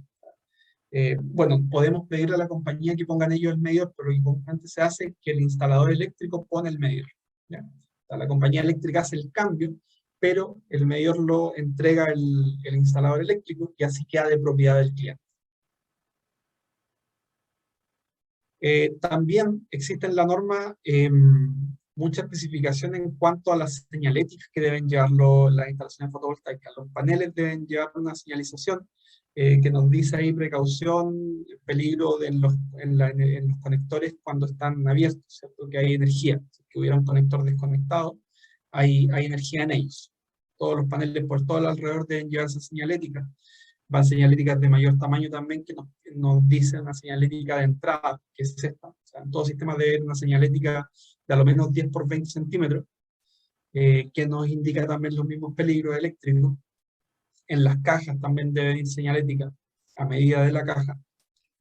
En los inversores debe ir siempre la señalética del procedimiento apagado, que es esta que nos dice, ok, si usted quiere apagar el sistema, primero baje tal interruptor, después baje tal interruptor, y el sistema quedará totalmente desenergizado, o bien los cables de todas maneras van de energía, así que cuidado. Y en el tablero deben ir la señalización del tablero, que es, en este caso, por ejemplo, este es un tablero auxiliar fotovoltaico, porque tiene las protecciones del sistema fotovoltaico, solamente es monofásico. Y debemos indicar también las potencias de trabajo, las potencias máximas, las potencias en corriente alterna, en continua, la tensión y la corriente del sistema que se está instalando. Todo eso son señaléticas que se piden y que nuestro sistema debe tener si es que lo vamos a instalar y a declarar ante la SEC. También se consideran como buenas prácticas en sistemas que no se van a declarar. Por ejemplo, si yo hago un sistema de bombeo solar, no necesito declararlo a la SEC, pero es una buena práctica usar cables solares en el tendido de los cables, usar canalizaciones metálicas, poner señaléticas que indiquen ciertas cosas como el procedimiento apagado o las potencias, que eventualmente cuando venga alguien a trabajar en 2 o 3 años más, debe saber a lo que está llegando. En cuanto a las normativas de seguridad, en techo, sobre los 30 kilowatts se pide pasillo técnico, y ya sobre los 10 kilowatts se pide línea de vida, ¿ya? El piso técnico, el pasillo técnico es esto, no sé si lo conocen, que en un techo se hace literalmente un pasillo metálico por el cual se puede caminar. Sobre los 30 kilowatts instalados ya requiere tener pasillos técnicos. También requiere gatera o acceso, ¿cierto? Una escalera fija, una escalera estable. Y lo que les comentaba, en instalaciones a piso, sobre los 10 kilowatts, se requiere cierre perimetral. En este caso, esta es una instalación que hicimos el año pasado, de 16 kilos. Y esta es una instalación del año también, del año antepasado, de 75 kilowatts. En cuanto al procedimiento de trabajo seguro, bueno, le voy a dejar esta información acá de los elementos que se debieran usar en el momento de hacer el trabajo, pero algunos puntos importantes que les voy a comentar es, por ejemplo, los paneles, bueno, una persona por normativa hoy día no debiese cargar más de 25 kilos, pero más allá de eso, hoy día los paneles de los tamaños que se trabajan hoy día, siempre los fabricantes nos piden manipularlo entre dos personas. No es solamente por el peso, porque probablemente andan en los 25, 30 o 32 kilos, no van a pasar de ahí, sino que por la flexión, porque la flexión del panel puede generar microfisuras dentro de la celda. Entonces, por eso el fabricante siempre nos pide que lo tomemos como este monito que está ahí a la izquierda, ¿cierto? Que tomemos entre dos personas. Porque si solamente lo toma una persona y lo toma del medio, esto como que se va a pandear, ¿cierto? Entonces podría eventualmente generar un daño en el panel. Siempre se recomienda manipular los paneles grandes, ya hablamos de paneles de 70, sobre las 60 celdas, paneles que pasan, ya llegan a los 2 metros cuadrados y más, siempre manipularlos entre dos personas, ¿ya? Además, cuidar siempre la estiva, el tema de cómo acomodarlos, si que los vamos a transportar, y cómo amarrarlos también para no dañarlos por eso. Bueno, siempre se recomienda el tema de las líneas de vida, trabajo en altura, se los comentaba con lo que pide la norma. Cuando hay izaje de materiales se debe tener mucho cuidado. Esta maniobra es muy complicada, pero es la que más se da cuando se hace instalación domiciliaria, porque se debe tener el cuidado de que no existan estas flexiones que yo les comentaba. No siempre se puede estar trabajando con grúas para los sistemas grandes, pero en un sistema domiciliario siempre el izaje va a ser manual. Entonces, es un tema muy importante de tratar con cuidado, ¿ya? Bueno, en la instalación, tener la herramienta adecuada siempre. En la canalización y el cableado, se debe tener mucho cuidado que los conectores siempre queden bien instalados. Cuando se hace el conector, que quede bien puesta la grapa, y ahí cuando se conecta el conector, que siempre haga el clic, el doble clic en ambos extremos para que el conector quede haciendo bien contacto. El montaje del inversor es un trabajo un poquito más sencillo, porque suelen ser equipos más livianos, pero en general siempre se manipulan con dos personas, ¿ya? Dependiendo de la marca, es cómo se montan. Hay algunas marcas que son más sencillas que otras. En el momento del equipo medida, bueno, no va a tener mucha injerencia el instalador o el cliente. Ahí ya va a ser la compañía eléctrica la que va a hacer este trabajo, y ellos comúnmente tienen todo su arsenal de elementos de protección para hacer el trabajo de manera segura, ¿ya? Otros trabajos, por ejemplo, el tema de baterías. Trabajar con baterías es muy, muy delicado, ¿ya? Aunque uno esté trabajando una o dos baterías, siempre se está trabajando con corrientes muy altas. Entonces, a mí no me va a dar la corriente si yo tomo los dos fornes, ¿cierto? No va a pasar nada. Pero en el caso de que tengamos, por ejemplo, un chispazo, que tengamos por accidente, hagamos un cortocircuito con un cable, es posible que se derrita el cable que estemos poniendo ahí, porque las corrientes son muy altas y podría eventualmente alguien tener una quemadura, así que se debe tener mucho cuidado en eso. Y lo otro que tener cuidado en la instalación de la batería es el tema del peso. O sea, una batería por sobre los 100 amperes no debe ser manipulada solo por una persona, por el peso. Una batería de 200 amperes pesa 60 kilos o más, así que es bastante peso. En otros trabajos, por ejemplo, el tema del mantenimiento, ya debemos tener más que cuidado en el entorno del trabajo, se debe tener cuidado al respecto del panel. Se puede hacer un mantenimiento, una limpieza de manera manual o mecanizada. En el caso de esta imagen que tenemos acá, donde limpieza mecanizada es una máquina para limpiar paneles, ¿cierto? Una máquina en la cual es un rodillo, un cepillo que va quitando el polvo de los paneles, ¿ya?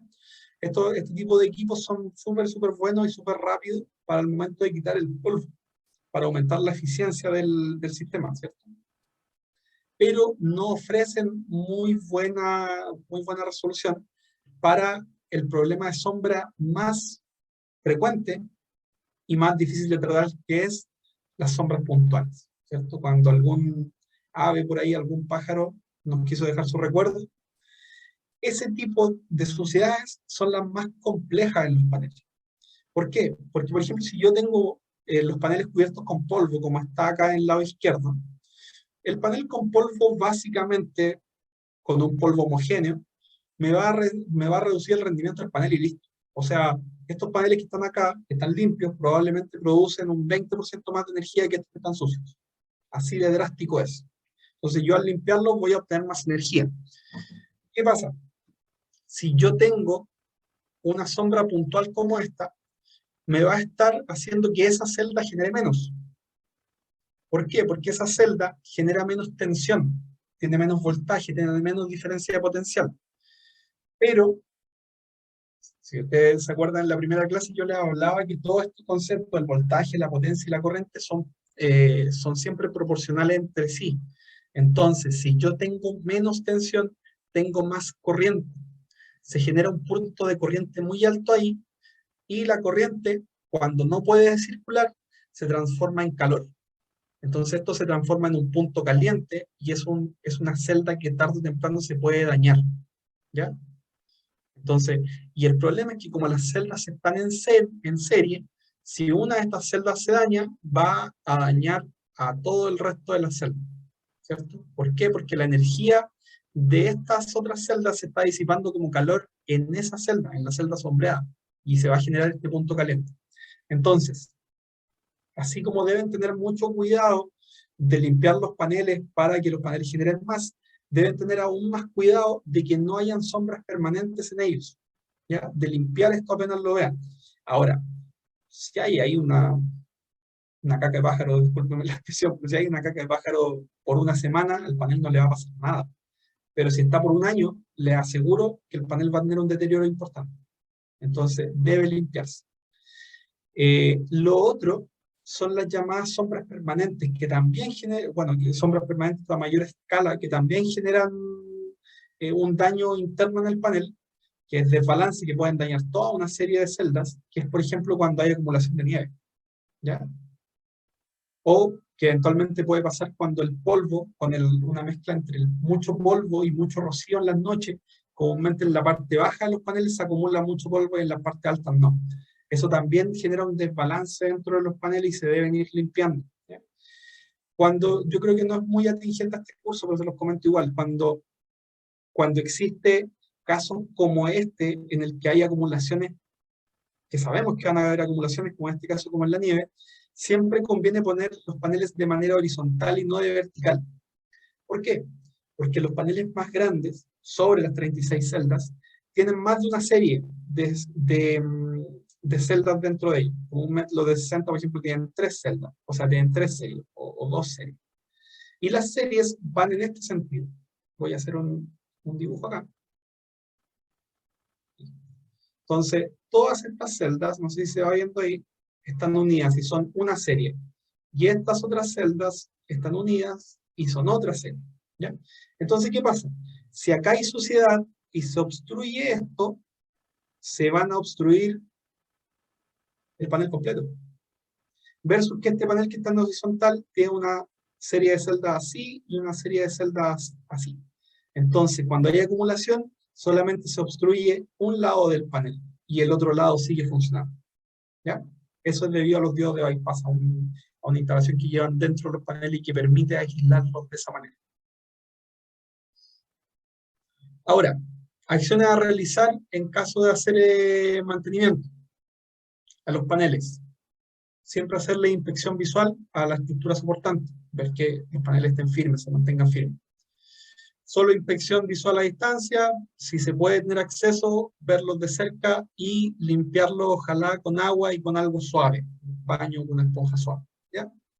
A los bancos de batería, deben revisarse los bornes de la batería, debe hacerse limpieza, eliminación de los sulfatos con alguna escollida de acero y una solución de agua con bicarbonato, o sea, que es para sacar el sulfato del borne, ¿ya? Siempre limpiar y verificar que estén funcionando bien.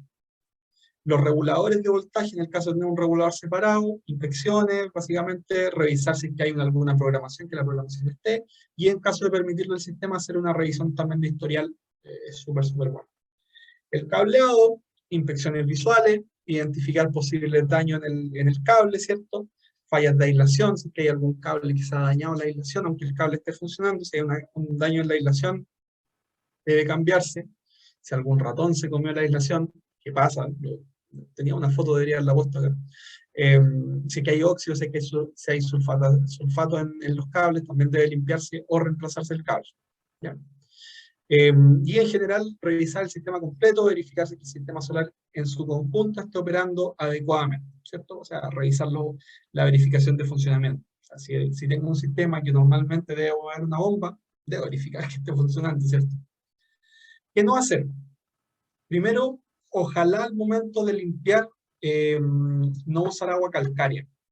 Y aquí le hago el comentario a la persona que nos consultaba recién por la bomba, porque claro, por ejemplo, esa agua no es muy idónea para lavar los paneles, porque probablemente esa agua cuando se seca deja unas marcas blancas al secarse, ¿no? Entonces hay que tener mucho cuidado si se utiliza esa para lavar los paneles, porque probablemente va a dejar manchas y esas manchas también pueden generar puntos calientes eventualmente en los paneles. Entonces debe cuidarse, limpiar muy bien. Nunca echar agua muy fría en paneles calientes. O sea, si yo tengo un panel en enero a las 3 de la tarde, yo sé que el panel está súper caliente. No le voy a tirar agua fría de un pozo, porque puedo generar un shock térmico y quebrar el vidrio. A pesar de que el vidrio es un vidrio templado, pero de todas maneras no se debe hacer. Siempre preferir hacer la limpieza temprano por la mañana o tardecito en la tarde o noche, ¿ya? Para evitar ese shock térmico. Nunca usar agua a demasiada presión. Prohibidas las hidrolavadoras para lavar los paneles, ¿ya? Porque pueden dañar los sellos. Solamente el agua a presión de caída, o sea, ni siquiera tirarle un chorro de agua, sino que dejar caer el agua y irlos lavando. Así evitamos deteriorar las juntas, deteriorar los sellos que tienen los paneles. Y no es necesario usar disolventes ni detergentes, ¿ya? Eventualmente algunos pueden dañar la superficie del panel, sobre todo los que son abrasivos. No creo que a nadie se le ocurra, pero alguien por ahí podría decir, el SIF es súper bueno, voy a limpiar los paneles con SIF. No, va a dejar el panel todo rayado, no lo haga, ¿ya? Actualmente si quiere usar un detergente, podría ser a lo mejor un limpiavidrio, pero no más allá que eso. Que la gracia del limpiavidrio es que se diluye fácil y que es delgado, que no genera, no es abrasivo, ¿ya? En cuanto a la operación del sistema, en el caso del bombeo, los sistemas de bombeo solar suelen ser de funcionamiento totalmente autónomo, ¿cierto? O sea, yo instalo mi sistema y la gracia es que en la mañana parta solo cuando sale el sol y en la noche se ofrezca, sobre todo en este esquema de funcionamiento que les comentaba yo de bombear agua de una noria a un estanque.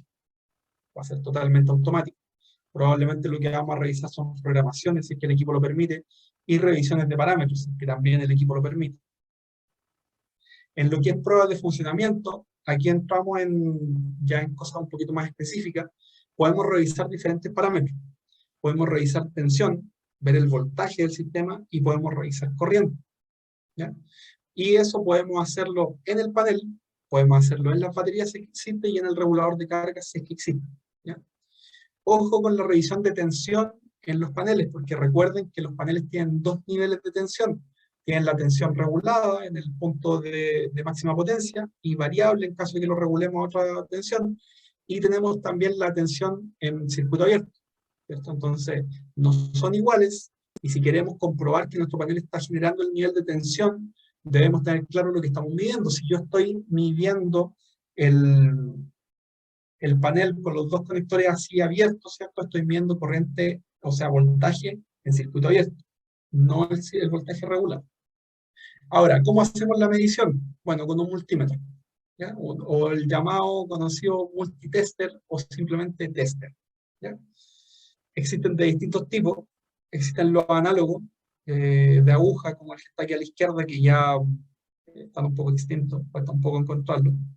Y los más comunes que vamos a encontrar son estos: el multímetro digital, el sencillo, que comúnmente se utiliza para electrónica, ¿ya? Son los más económicos, y tenemos los multímetros con pinza, que nos permiten medir en corriente alterna, medir corriente, ¿ya? Entonces, dependiendo de lo que queramos usar, probablemente vamos a estar entre ambos. Hay multímetros de 10, 15 o 20 o 30 mil pesos, ya no es necesario que ya los de mayor pedigrí, digamos, son muchísimo más caros y están en los 300, 400 mil pesos, pero podemos encontrar multímetros mucho más baratos y que, por ejemplo, para hacer una revisión del sistema solar, es muy, muy útil, ¿ya? Acá tengo, y esto se los voy a dejar, no lo vamos a ver en detalle, voy a ver solamente algunos, las cosas que podemos medir con un tester, ¿ya? Entonces, esto va a quedar en la presentación que ustedes pueden descargar para eventualmente sepan qué es lo que significa cada uno de esos símbolos. En el caso de estos multímetros, lo que uno hace, lo enciende, ¿cierto? Conecta los cables y va rotando esta perilla, y en base a lo que va rotando es lo que uno va a medir, ¿ya? ¿Qué es lo que medimos más comúnmente? Primero, la medición de tensión en corriente continua, ¿ya? Que es cuando medimos, cuando aparece la letra B, ¿ya? Pero aparece este símbolo. O sea, en este caso, la medición de corriente continua no es la que está seleccionada, sino que todo este sector es corriente continua. Voltaje en corriente continua, ¿cierto? Porque tiene la B, tiene una B y tiene el símbolo de corriente continua. ¿Ya? Ahí estamos midiendo volts en corriente continua y lo que va cambiando es la escala, ¿cierto? Para medir más o menos voltaje, desde los 200 milivolts hasta 1200 volts, que es el máximo en el caso de este equipo, ¿ya? Entonces ponemos el cable en donde corresponde, en el negro en el COM y el rojo en el de voltaje, y hacemos la medición en el caso de nuestros paneles, ¿cierto? Ponemos el positivo en el positivo del panel y el negativo en el negativo del panel. Probablemente lo vamos a usar acá en el 20 o en el 200 si es que tenemos varios paneles, o si es una instalación grande en el 1200, ¿ya? Va dependiendo de la escala. En el caso de la medición de corriente alterna, es algo muy similar, pero se va a utilizar este sector, ¿cierto? Donde está la señalización de voltaje en corriente alterna, que es la B, y es la onda sinusoidal, ¿cierto? Es. Entonces ponemos también en esa posición este selector, y ponemos también el cable rojo aquí en la B, y el cable negro en el COM. ¿Ya? Eso es lo que vamos a ir seleccionando. Y en base a eso, vamos midiendo el voltaje en corriente alterna. Por ejemplo, podríamos medir el voltaje en nuestra casa, o la salida en un variador de frecuencia, o la salida en un inversor, por ejemplo. La medición de corriente probablemente es menos utilizada, pero se puede comprobar, por ejemplo, para ver que un panel está cargando lo suficiente, ¿ya? En el caso de esto, se hace, déjenme ver dónde, acá. Esta es la medición en corriente continua, ¿cierto? Y es en corriente, por ende es A de amperaje y tiene el símbolo de continuo. Entonces también tengo distintas escalas, y en este caso sí, el cable no se conecta igual. Conectamos el negro en el mismo en el común, pero el rojo lo conectamos acá, en este que dice 10 amperes. Ahí hacemos la conexión. Este es el rojo y este es el negro. ¿Ya? Medir corriente ya va a ser algo más extraño. Si lo que uno comúnmente hace para probar si es que algo está funcionando es medir tensión. Lo más fácil es medir tensión. O sea, por ejemplo, si mi inversor no funciona, yo lo primero que hago es medir tensión en los paneles. Es lo primero que vamos a hacer, y con eso vamos a comprobar si es que el panel está enviando energía o no. La medición de corriente comúnmente es para algo específico, es para saber si está enviando, por ejemplo, la suficiente energía. Y otro que sirve muchísimo es el test de continuidad, que es este símbolo que aparece aquí. ¿Ya? ¿Cuál es la gracia de medir continuidad? En medir continuidad, el tester nos va a indicar si es que hay literalmente continuidad en el circuito que nosotros estamos midiendo. Entonces, ¿para qué se usa? Si yo, por ejemplo, mido tensión en un lado y tengo energía, y mido tensión en el otro lado y no tengo energía, con el test de continuidad yo lo que hago es probar que el cable esté bueno, que el cable sea continuo. Entonces, al ponerlo acá, pongo el cable negro en el común, pongo el cable rojo en los 10 amperes, y pongo ambos extremos, en los extremos del cable. Si hay continuidad, va a sonar un pitito, va a sonar un tit, ya, y eso me va a indicar a mí que hay continuidad. Si no suena ese pitito, no hay continuidad, y por ende no está conectado, probablemente hay algo que está cortado por ahí. ¿Ya? Aquí es lo que dice acá. Si existiese continuidad, sonará una señal acústica. ¿Ya? Problemas comunes. Problemas comunes del sistema off-grid. El sistema de iluminación de foco en corriente continua no enciende. Bueno, puede ser problema de programación, hay que revisar que esté bien programado. Los focos pueden estar defectuosos o la batería puede estar baja. Entonces ya aquí hay algo que se revisa con el tester. ¿Cómo yo sé si es que los focos están defectuosos o la batería es la defectuosa? Midiendo la llegada de energía a los focos. Entonces, si por ejemplo yo mido y tengo tensión en la entrada de los focos, el problema son los focos. Pero si mido y no tengo tensión en la entrada de los focos, el problema puede ser la batería. ¿Ya? Entonces tengo que ir hacia atrás buscando. No sé, el sistema, por ejemplo, tengo un sistema off-grid y todos los días me estoy quedando sin energía en las noches. hay que tener cuidado porque eventualmente puede ser un exceso de consumo, ¿ya? Se debe revisar los niveles de carga del banco de batería, pero lo que más se debe revisar es los niveles de consumo. ¿Cuánta energía estoy yo consumiendo y cuánta energía mi sistema es capaz de generar? Lo más común de estos errores o estos problemas de que los sistemas se apagan es porque en realidad el sistema no se dimensionó bien inicialmente. Cuando yo no calculé bien el banco de batería o no calculé bien la cantidad de paneles que necesitaba para ese banco de batería, lo más probable es que en algún momento me voy a quedar sin energía, me voy a quedar sin batería. Y las que van a sufrir son las baterías, porque las baterías son las primeras en dañarse, ¿ya? Entonces, si mis baterías constantemente se están quedando sin energía, bueno, habrá que revisar el estado del banco de baterías con un equipo especializado, ¿ya? Esos son los problemas comunes que suelen haber en los sistemas off-grid, perdón. En los sistemas on-grid, este es el problema más común que se ve, ¿ya? Son distintas marcas de inversores, pero todas están con el mismo problema. Acá nos dice, esta marca que es Solís, nos dice que tiene problemas de OV, overvoltage. Acá este equipo nos dice que tiene VAC, fail, o sea, problema en la corriente alterna, en el voltaje de corriente alterna. Y acá este equipo nos dice que tiene el error 102, que si lo buscamos en el manual, es un problema en la corriente alterna. ¿Cuál es el problema más común? Es que el equipo está fuera de sus parámetros, ¿ya? Todos los sistemas on-grid están constantemente revisando la tensión en la red, la frecuencia en la red, ¿ya? Y el equipo se está acoplando a eso. Si, por ejemplo, en la red hay un alza de voltaje, el equipo se va a caer. Si en la red hay una baja de voltaje, el equipo se va a caer. No porque el equipo esté fallando, sino que porque está programado para desconectarse en esos casos. Si hay mucho voltaje, eventualmente puedo tener problemas porque puedo dañar algo, ¿cierto? Entonces el equipo debe desconectarse. Y si hay muy bajo voltaje, a lo mejor no es simplemente que haya bajo voltaje, a lo mejor hay un problema en el tendido eléctrico. Y si el equipo sigue funcionando, va a venir un técnico a revisar ahí y no va a saber que el inversor está generando energía y se puede electrocutar. Entonces, por eso el equipo debe caerse, debe apagarse. Son sistemas de protección que nos pide la norma.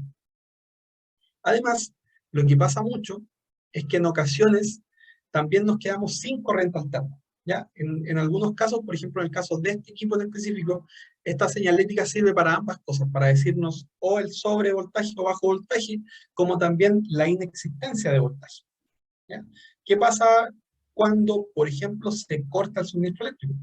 O bien, yo les comentaba antes que todos los sistemas llevan un interruptor diferencial, que es muy sensible. Entonces, cuando hay cualquier fuga de tierra en la red, o sea, cualquier problemita, un alargador medio defectuoso, un taladro, un galletero medio malo, o una bomba que está media mala también, eventualmente ese diferencial se puede caer y el equipo va a detectar que se perdió la señal de la red y el equipo también se va a apagar, ¿ya?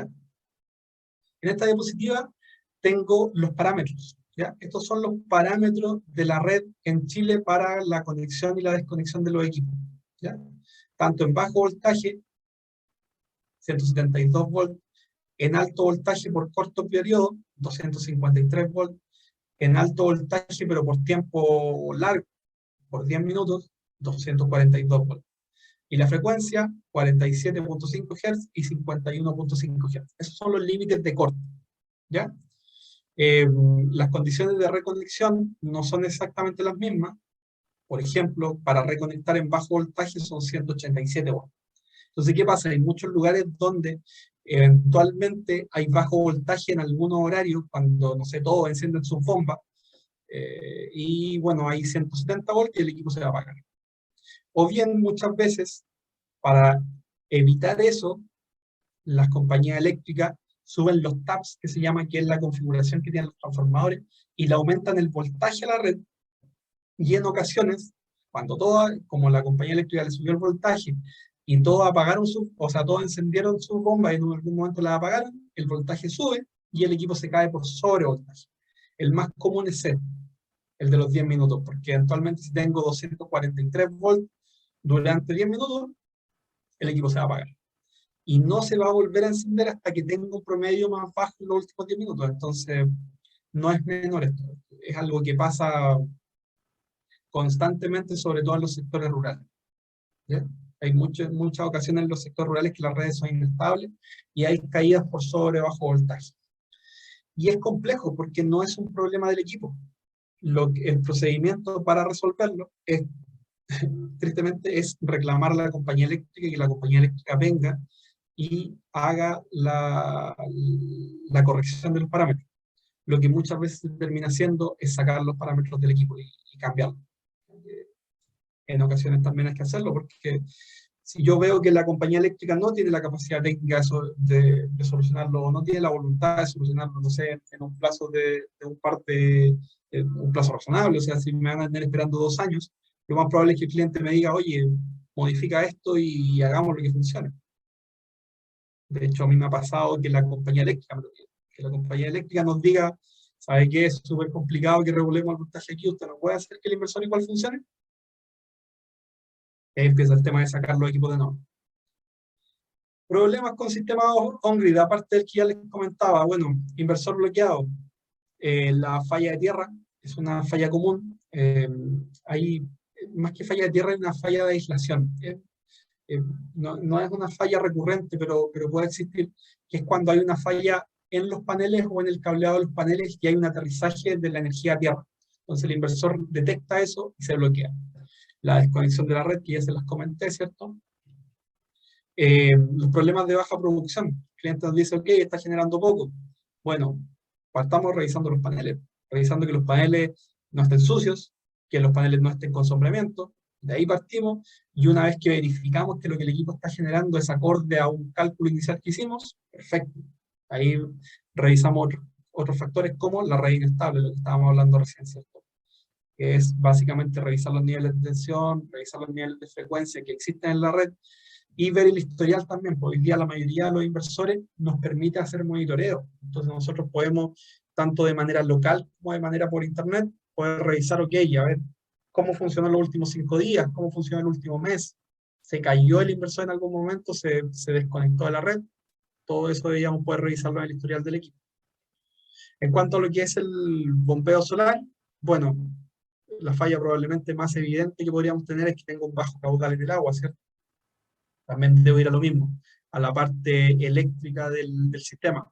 Tengo buena radiación, los paneles están limpios, no están sombreados. Una vez que hagamos todos esos pasos, toda esa revisión, revisamos el tema del voltaje de los paneles, ¿cierto? Que todos los paneles estén trabajando, buscamos en los paneles que ninguno esté dañado. También tenemos el tema de la bomba en sí, ¿cierto? Como lo que nos decía también el compañero hace un rato, que las bombas se obstruían por el sarro. Bueno, el sistema solar es lo mismo. La bomba sigue siendo una bomba, sigue teniendo una parte mecánica, y que también se va a seguir obstruyendo si es que le están entrando residuos para los cuales no está preparada. Nulo caudal o existiendo radiación, bueno, ahí está un poco más complejo. Ya no tengo poca agua, sino que no tengo agua, la bomba no funciona y tengo energía. Lo más típico son los sensores. Lo más típico de dañarse es el sensor de pozo, ¿ya? Y es lo primero que se debe revisar. Bueno, de hecho, lo que más falla comúnmente es que no haya agua. Ha pasado y es súper triste el hecho de que alguien diga, oye, mi bomba solar no está funcionando. Y se va a ver que es un error de pozo, revisamos y sí, pues, entonces, evidentemente no hay agua, entonces la bomba no está funcionando. Pero muchas veces esos sensores con los años también se dañan. Entonces, puede pasar que en los pozos profundos no se utilizan necesariamente estas peras, sino que se utilizan sensores electrónicos que pueden ser más frágiles. Entonces puede pasar que el pozo tenga agua, pero que el sensor le está diciendo a la central de control, no hay agua, por ende no voy a funcionar, ¿ya? Entonces, revisar los sensores en ese caso, comúnmente se va a necesitar a lo mejor un apoyo técnico un poquito más grande, aunque les voy a dar un dato. La mayoría de los sensores de este tipo, como los sensores de pozo, funcionan en circuitos normalmente cerrados. ¿Qué significa eso? Es como un interruptor. Y cuando hay agua, está pasando energía. Cuando no hay agua, no está pasando energía. Entonces, simplemente, si hay un sensor de pozo malo y yo quiero probarlo, lo primero que voy a hacer es tratar de encender la bomba y sacar el sensor. Si la bomba no parte, la apago de nuevo, le hago un puente a los dos cables del sensor, o sea, cierro el circuito y enciendo la bomba. Si la bomba ahí parte, el problema es el sensor. Listo. Se acabó el problema. Bueno, podemos tener problemas de bomba bloqueada, ¿cierto? Por los mismos daños mecánicos de la bomba, o ya podemos tener incluso centrales de control defectuosa, y ahí ya un poco más complejo, así que probablemente habría que entrar a pedir ayuda al fabricante, ¿cierto? Eso es, estimados, la clase de hoy día. Espero que haya sido de su agrado, porque con esto ya estamos cerrando este curso. Me gustaría conocer la opinión de ustedes, si tienen comentarios o preguntas en este momento. Ya anduvimos súper justo, súper bien con la hora.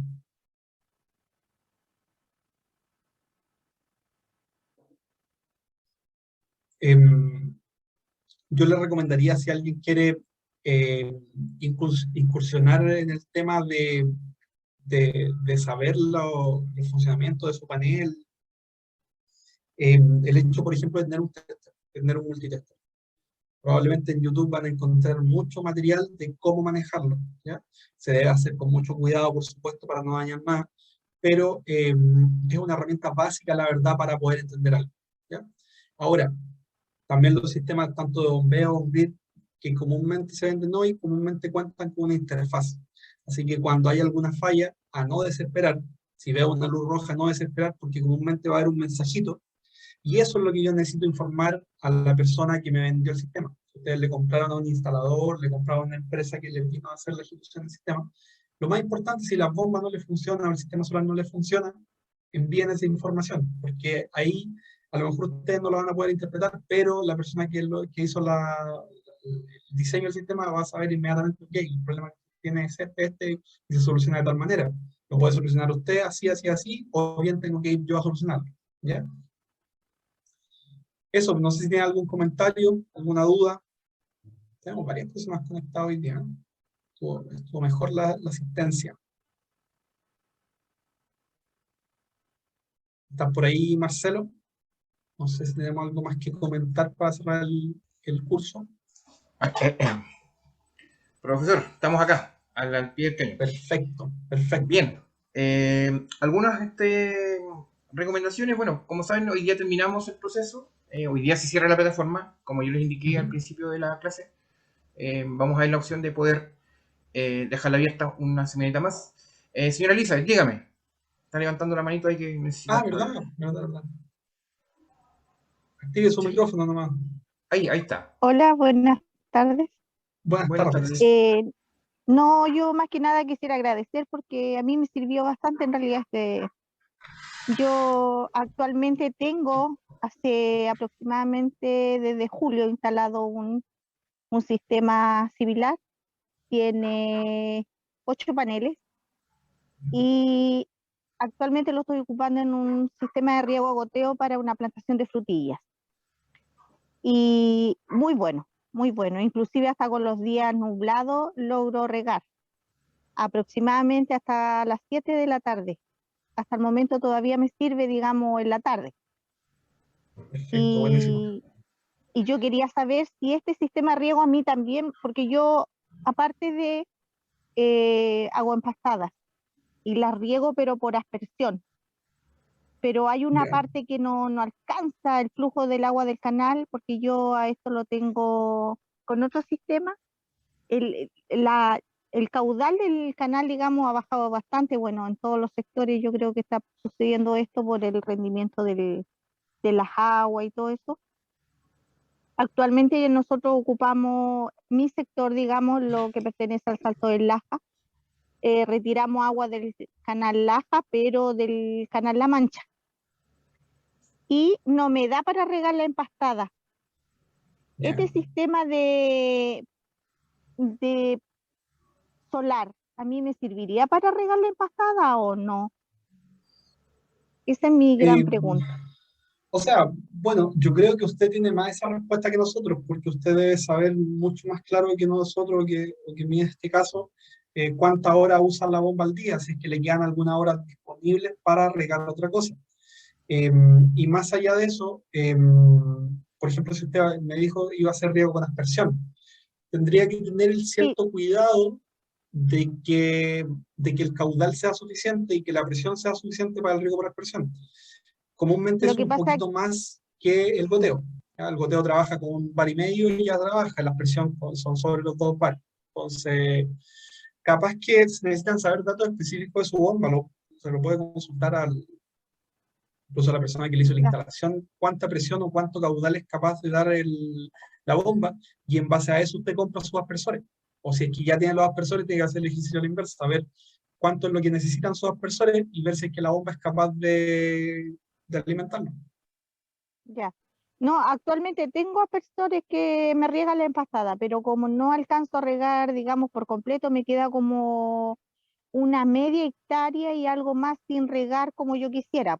Igual logro Ya, salvar algo de ahí, pero el resto se riega bien. Pero lo que tengo, digamos, adelante, este año yo noté que no me dio lo que normalmente logro sacar en cantidad, digo, de fardo, porque no logramos regar bien. perfecto. Pero eso era mi pregunta. Gracias. Ya, ya Bueno, pues. y agradecer Entonces, también porque a mí me sirvió mucho, porque el tema de mantención yo no sabía nada. ya Ahora pues, ya me quedó un perfecto, poco más claro. Gracias. qué bueno. A usted. Bien, pues, no sé si habrá alguna otra duda o consulta, Yo igual tengo una duda. señora Claudia. Cuéntanos. Eh, la bomba de pozo profundo, ¿a cuántos metros de altura puede elevar el agua, más o menos? Eso depende de la bomba. A ver, si es centrífuga, probablemente no son muchos metros, pero probablemente si es de pozo profundo va a ser de tornillo. Yo he visto bombas de tornillos que levantan 180, 200 metros. Así es que no creo que sea un problema. Y una bomba promedio de tornillo le trabaja a 60, 70 metros. Así es que le aseguro que va a encontrar una bomba que sea capaz de elevar lo que usted necesita. Ya. Muchas gracias. ¿Vale? Bien, no sé si habrá alguna otra duda, consulta. Vamos a estar informando igual por el WhatsApp cualquier Ya, información, digamos, que tengamos respecto a la certificación, cuándo va a ser, etcétera, ¿ya? Para que estén atentos y como yo les indicaba anteriormente, lo más probable es que dejemos un tempito más abierto en la plataforma para los que quieran volver a revisar los contenidos de este curso. Así que agradecerles a todos ustedes su disposición, agradecer por supuesto a don Luis, que ha sido la persona que ha entregado los conocimientos durante estas semanitas, y bueno, esperemos que nos veamos en algún otro. Señora Yuri, dígame. Consulta respecto a la prueba que dimos. Dice que ¿Sí? se puede dar de nuevo porque igual hay una información aquí en las clases que capté y que en unas preguntas me fue más o menos, me fue mal, digamos, me Sí, salió mal. claro. No hay problema. Tiene que ser de aquí antes de las 12 de la noche, sí, de hoy día. ¿Ya? Ah, Porque ya, hoy día se cierra la plataforma. Sí, puede dar una segunda. Ahora bien, para su tranquilidad y para la tranquilidad de todos los usuarios, la prueba en realidad es una medición, es una prueba formativa en realidad. ¿Ya? ya. No cuenta, digamos, para la certificación la nota. ¿Ya? Así que es como una prueba de salida para medir conocimientos. Pero en realidad la idea del curso y la aprobación del curso dependían de que ustedes ingresaran a la plataforma, vieran todo el contenido y asistieran a esta clase. Ya, muchas gracias, muy agradecida a todos. Listo, pues. Ya, hasta gracias Profesor, a luego. muchas usted. gracias, don Luis, por el tiempo, por el espacio y Muchas esperemos gracias, don nos Marcelo. podamos ver en una próxima oportunidad y también ver a los alumnos de este curso igual, posiblemente en alguna segunda parte de este curso o algún tipo de asesoría que podamos prestar nosotros como TEC y el profesor como docente para INDA. Así Por que supuesto. Hay doy las gracias mucho a más que nivel de... conversar, así que siempre se puede. Exactamente, sí, pues. ¿Ya? Así que quedan en libertad de acción. Cualquier duda o consulta, recuerden que la plataforma está abierta hoy día hasta las 12 de la noche para temas, digamos, de certificación de SNCI INTAP, ¿ya? Y el lunes les vamos a estar avisando si vamos a abrir la plataforma unos días más para que puedan revisar el contenido y las clases, recuerden, van a quedar en el canal de YouTube de RHS Capacitaciones, así que ustedes pueden ahí consultar las veces que estimen conveniente. Así es que les agradezco, que tengan muy buena tarde y muchas gracias por Ya pues, asistir a este curso. que estén muy bien. Un gusto también a todos. Muy bien.